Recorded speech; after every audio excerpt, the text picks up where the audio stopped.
Өтө оор, өтө оор. Мурдагы сүрөттөрүм, мурдагы видеолорум көрүп, мен эң корккон нерсем бирөөгө көз каранды болбогон аракет кылат элем да.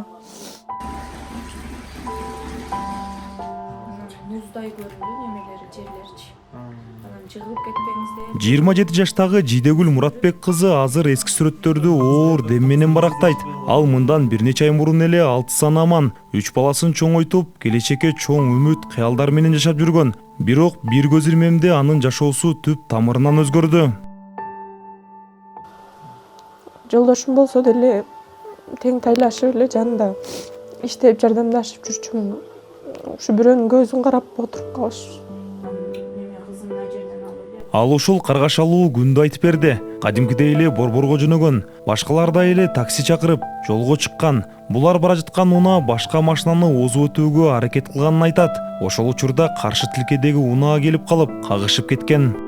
Ал кезде биз төө ашууга жетпей кайсы бир эмеде мындай бурумдарда кетип атсак керек эле алардын айтуусу боюнча. Бул бир машинадан ашып өтөм деп аракет кылат дагы, ал машина өткөрбөйт. Буну өткөрбөй, экөө бирдей айдап калганда встречкадан башка машина чыгып калат дагы.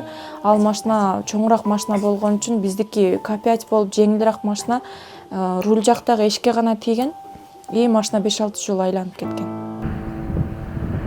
Кырсык 2025-жылы 24 ноябрда Ош-Бишкек жолунда болгон. Ылдамдык ашырылып, коопсуздук талаптары эске алынган эмес. Натыйжада ал жаракат алып, жаш келин бир бутунан ажыраган.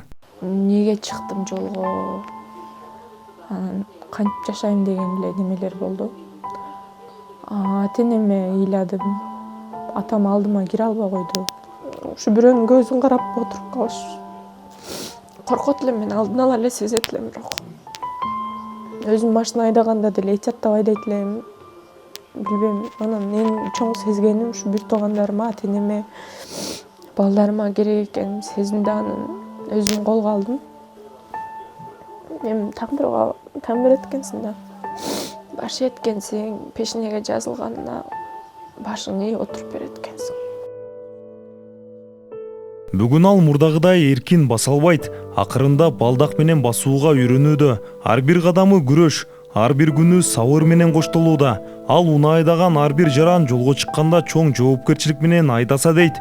Себеби айдоочулардын жол эрежесин билбегендиги адамдардын тагдырын талкалап жатканына сыздайт.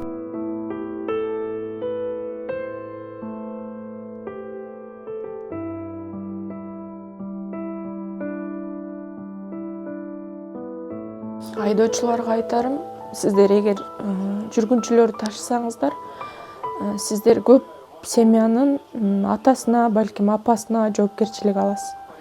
Балким ал бир үй бүлөнүн жалгыз кызы же болбосо мындай балдардын ата-энеси болушу мүмкүн.